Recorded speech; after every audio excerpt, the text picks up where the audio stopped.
আইসো একা যাইবা একা, সঙ্গে কেহ যাইবে না।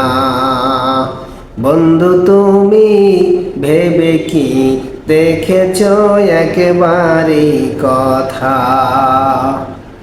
পৃথিবীতে একা এসেছি, আবার পৃথিবী থেকে আমাকে একা চলে যেতে হবে।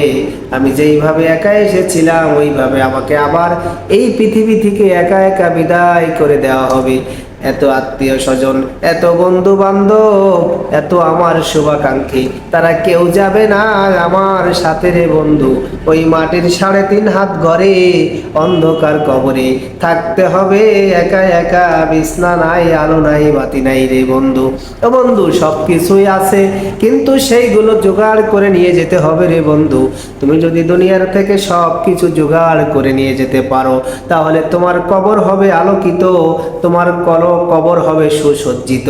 আর যদি তুমি সেই কবরের সামানা নিয়ে যেতে না পারো রে বন্ধু, আলো নিয়ে যেতে না পারো রে বন্ধু, তাহলে তোমার কবর হবে খুবই ভয়াবহ একটি অবস্থা।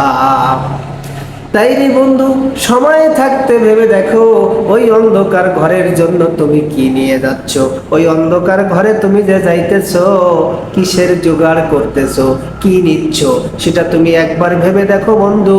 সময় যদি ফুরিয়ে যায়, তাহলে আর তুমি শতবার ভাবলেও কাজ হবে না। তোমার সময় থাকতে, সময়ের ভিতরে তোমাকে ভাবনা চিন্তা করার জন্য আল্লাহ সময় দিয়ে দিয়েছে। সেই সময়ের ভিতরেই তোমাকে সবকিছু ভাইবে চিনতে ঠিক করতে হবে। তুমি যদি সেই সময়ের ভিতরে ঠিক করতে না পারো রে বন্ধু, আর তোমাকে সময় দেওয়া হবে না।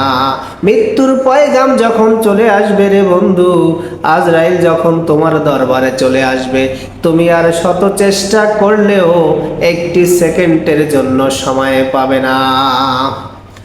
আজরাইল যখন তোমার দরবারে হাজির হবে রে বন্ধু, তখন তুমি ভয়ে বিস্মিত হয়ে যাবে।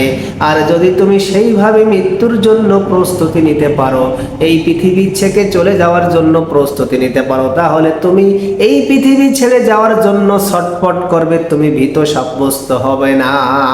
তোমার জন্য ফুলের বাগান, ফুল নিয়ে, ফুলের তোড়া নিয়ে ফেরেশতারা অপেক্ষা করবে, বলবে আসো বন্ধু আসো, আমরা তোমাকে নেওয়ার জন্য এসেছি।